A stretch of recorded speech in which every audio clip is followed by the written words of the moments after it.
Perhaps no country is watching the nuclear talks with Iran more closely than the state of Israel.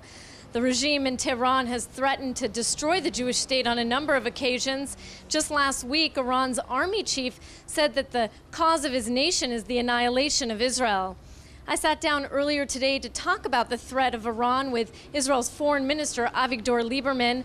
The Russian politician who heads the Yisrael Beitenu party is known for his controversial and aggressive remarks, but on the issue of Iran, he's taken a more moderate and measured approach. I began by asking him about the talks last week in Baghdad and the fact that they failed to result in any kind of deal. Take a listen.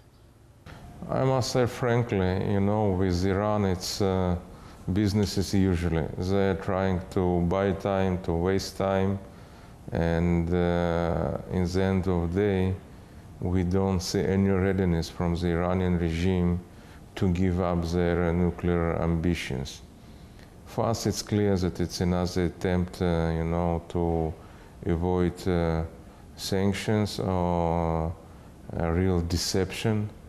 I have to say, you seem to be the one high-ranking Israeli politician who at some point has expressed confidence in diplomacy, saying we need a united and firm stance by the international community.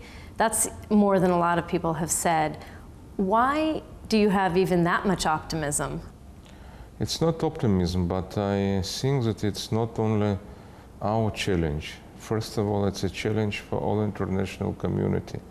We must understand what is the consequences of this process if they really will achieve the nuclear capabilities.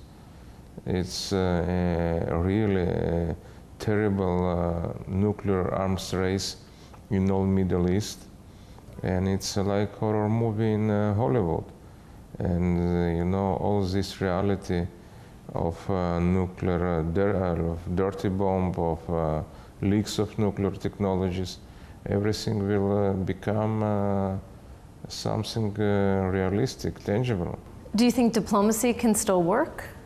We prefer, of course, the diplomacy. I think that it's really a biggest challenge for 5+1, with the biggest powers in the world, to prove that they're able, to impose some kind of international responsibility, and we are waiting.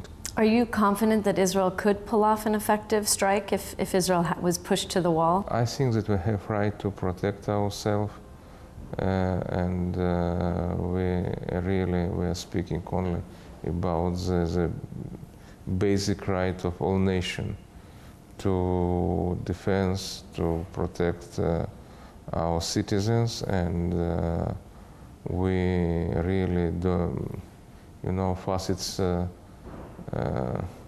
not the best solution, confrontation with Iran. We think that the diplomatic solution, everybody prefers in the world diplomatic solution. Another round of negotiations with Iran has been set for June in Moscow. Those talks will no doubt be complicated by a recent announcement from Iran's nuclear chief that his country will not stop enriching uranium at 20%, which is a key demand of the West.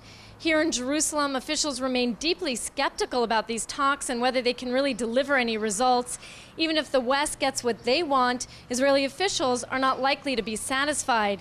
Here, the demand is for all enriched uranium, low and mid-level ranges, to be shipped out of Iran and for the closure of the Fordo facility to be imposed. Jordana Miller, JN1, Jerusalem.